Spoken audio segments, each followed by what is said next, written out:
name's Tony Silengo. I'm with Ambassador Sports International, and we're here today with Tervel Dlagnev, and he's a wrestler for the United States of America, and we're just going to visit with him today a little bit about his wrestling career and about his faith. And so with that, we're just wondering, Tervel, a little bit about you. You're born in Bulgaria. How did you come from Bulgaria to the United States?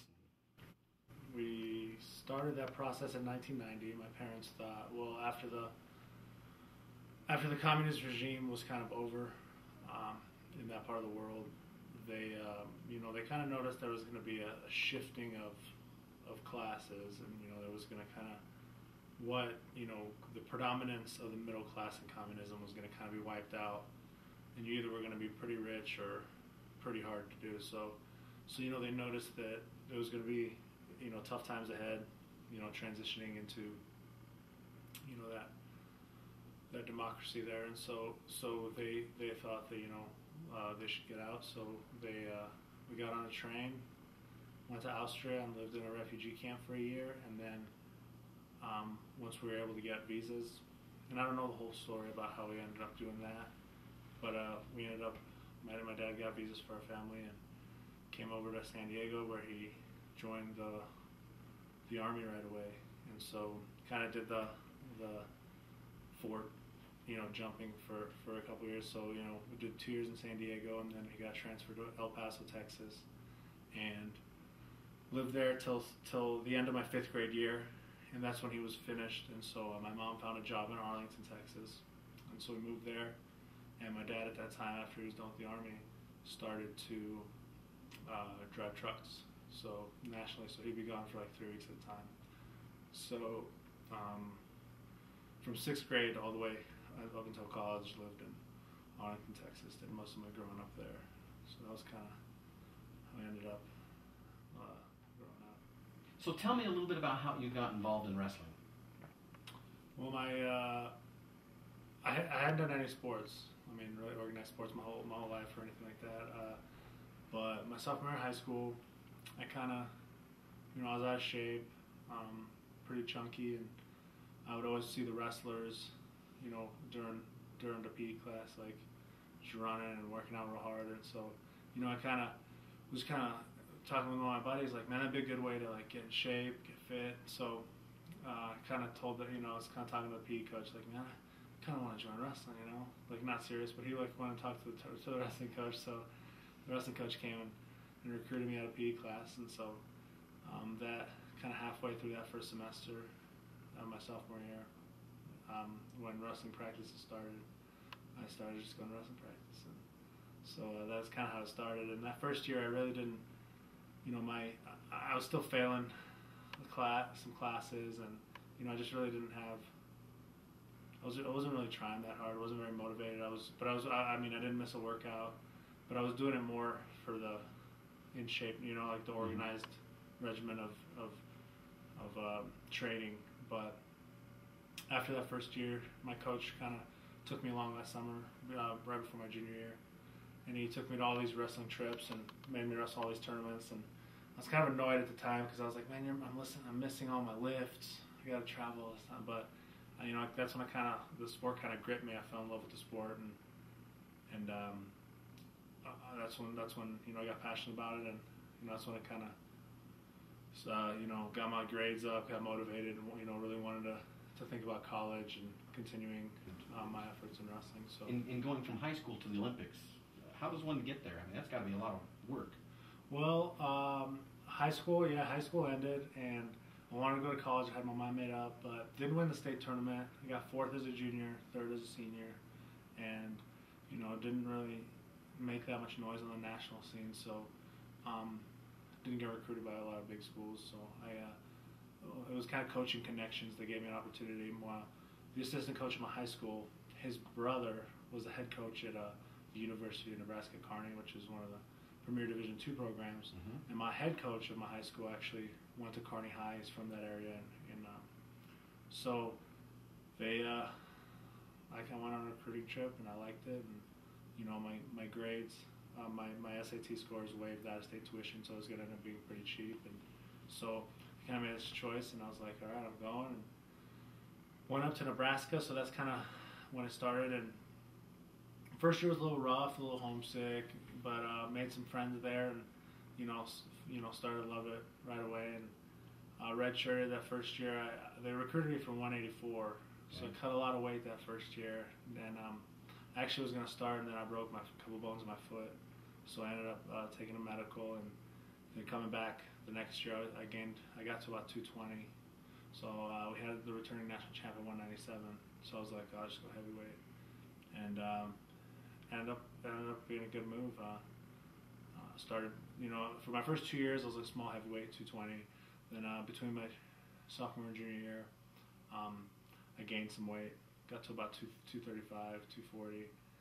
Got on a pretty strict diet, protein shakes a couple times a day, lifting real hard. And then after my sophomore year, I actually went to a small freestyle tournament. I didn't wrestle very much freestyle. I went to a small freestyle tournament in Cedar Falls, Iowa, and I got to train with the world team member at the time, Tolly Thompson.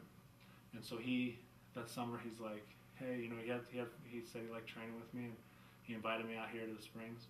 And so I came out here and did like the couple weeks while I was training with the national team before they went off to the World Championships. And so, that's kind of when I got the desire to keep going. So finished my last 2 years of college, and kind of started this, training for the Olympics, and moved, spent a year at Cedar Falls, and then moved to Ohio, trained at Ohio State now, and so that's kind of been in the road. Okay, awesome. Tell me about your Olympic experience. Well, my experience was, it's one of those things I'm sure it'll be good to look back on, but it was, the result, the experience was cool, but the result was kind of disappointing. I had a pretty strong season and beat most of the guys. I had beaten, the eventual Olympic champ. I had beaten him, and just was expecting to make some noise and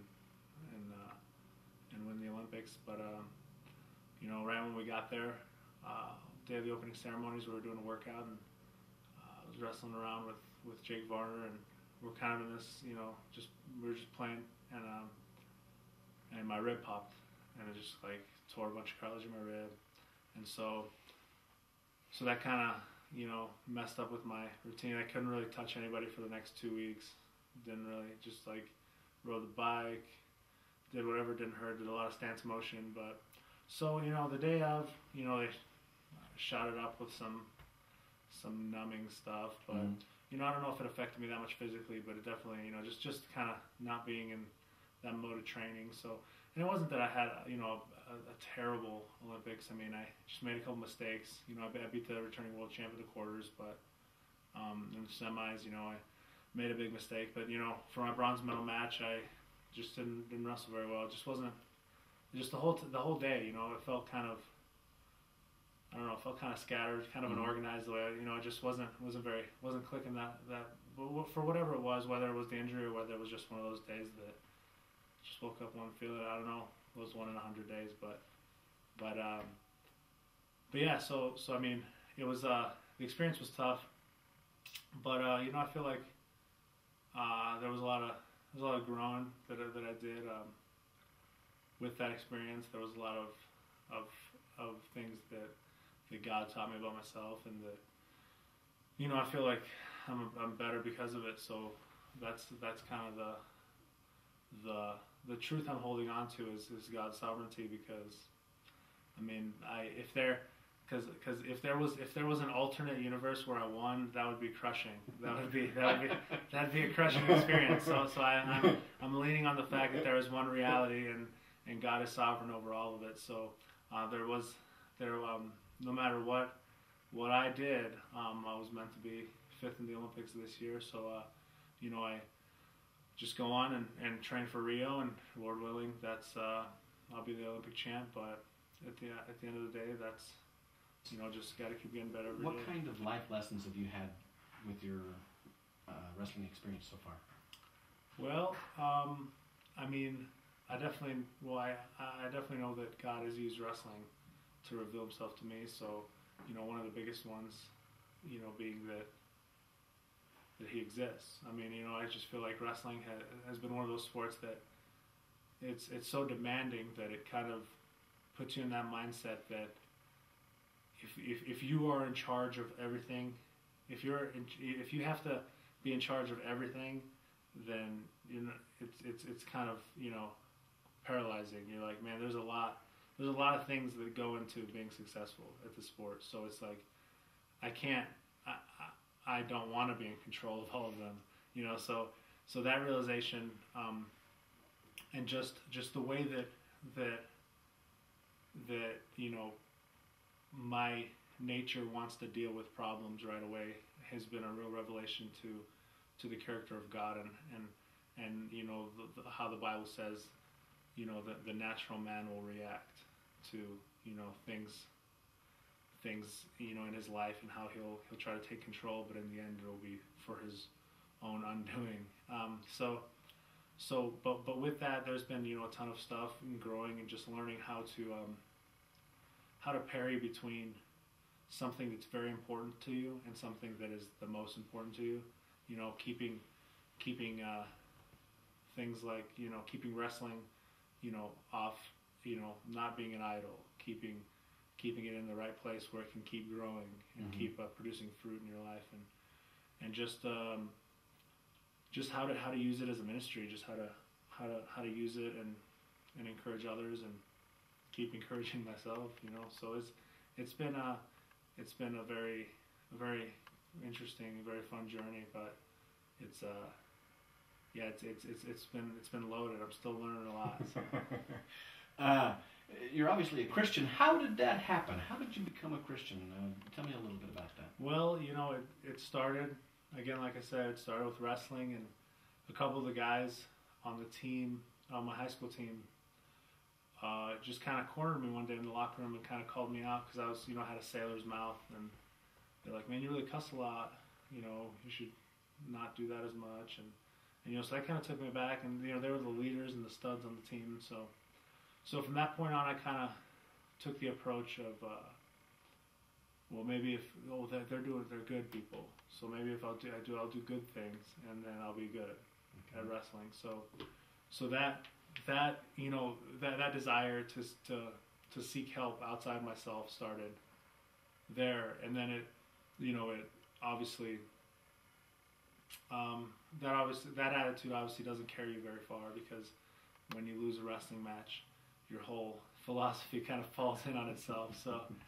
So moving forward, my senior year, I was at a national tournament in Fargo, North Dakota, and one of my buddies from Team Texas, he shared the gospel with me. And at the time, I didn't really take it very seriously, but it definitely, some of the things in his testimony about how his life had changed kind of stuck out to me. And so going into my first year of college, the first couple friends I met were Christians, and they had a mature faith, and they kind of took me around to Bible studies, and that's really when God kind of revealed himself to me. And so that's really when I would say I got a faith of my own, where I started going to places seeking and gave my life to Christ. Okay. How does your Christian life work with your wrestling life? How does that work together? Well, I mean, my Christian life works with every part of my life, because that is the only life. That is my life. I mean, that's the reality, is that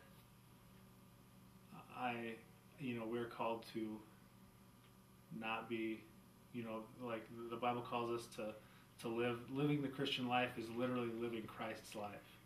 And so not to imitate Christ's life, but to live it. And so there's a spirituality there that I've been learning a lot about, and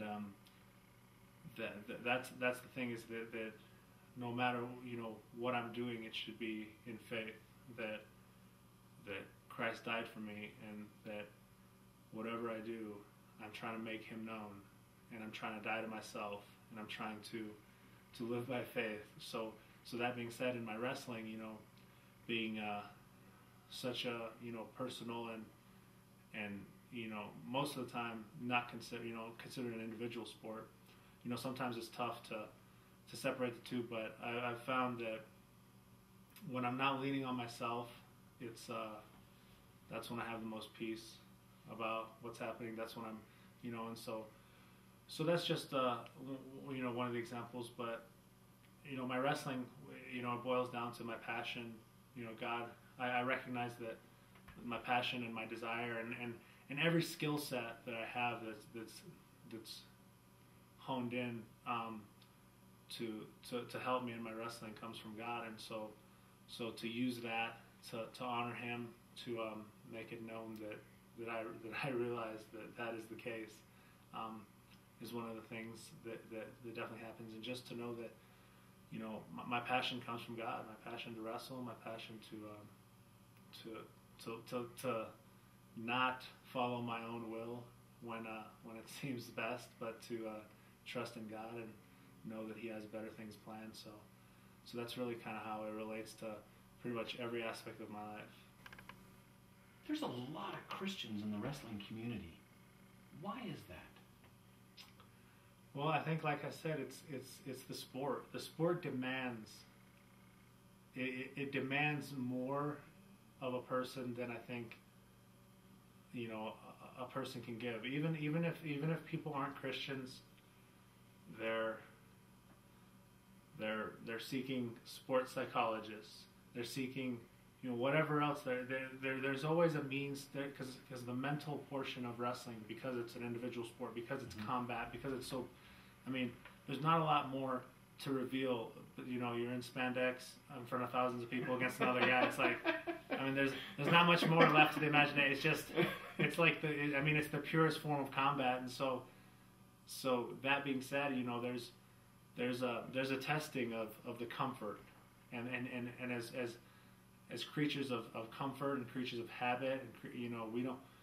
Naturally don't desire to be in that environment. So to break that habit and to excel above that, takes something outside, almost like an outer body. So and some people, they don't think that much about it, but I feel like everyone definitely is trying to find something. And the thing about it that I've learned, that I've become very comfortable with, even when I talk about Christ, and people don't seem that responsive, but even if they're looking for something, I found that if someone's searching for something, more often than not, they're going to find it in Christ.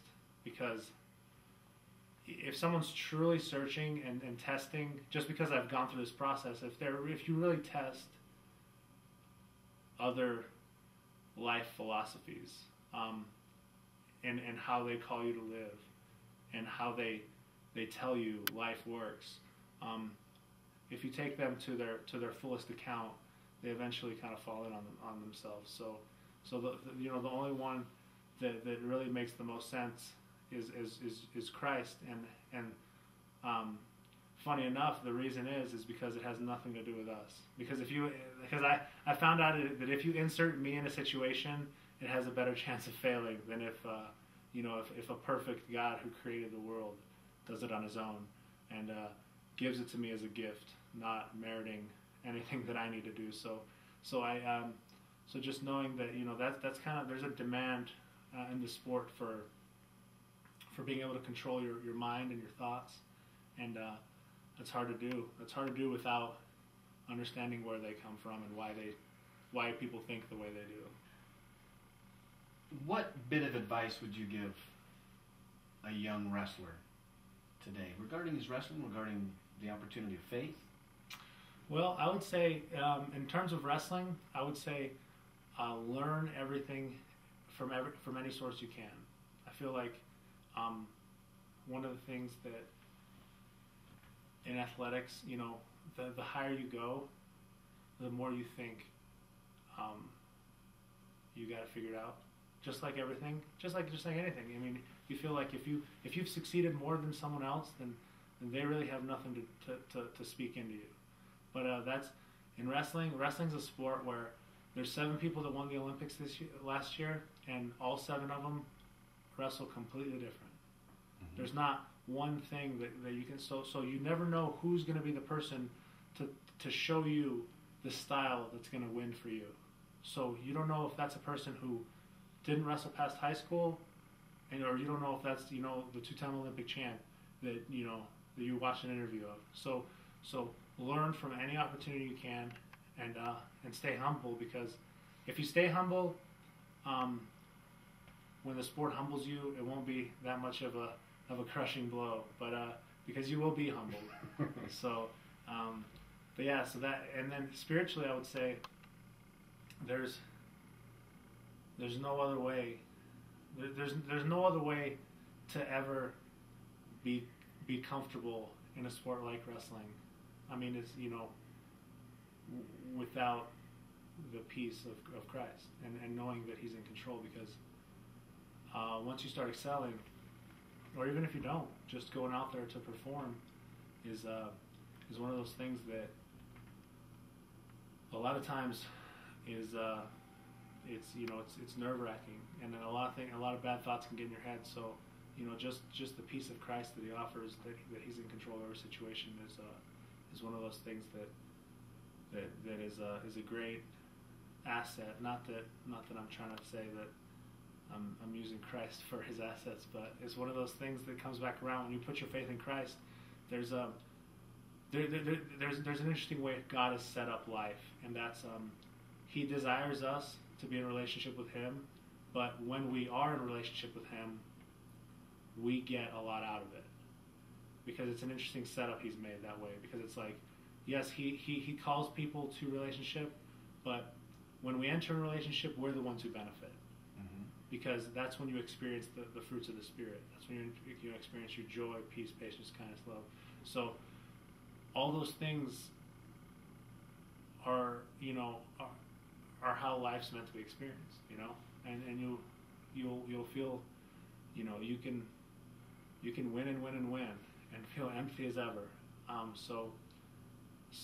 Just I know world Olympic champs that to this day want more out of their wrestling career. They're not satisfied with their life, or whatever it is, and I just know that there's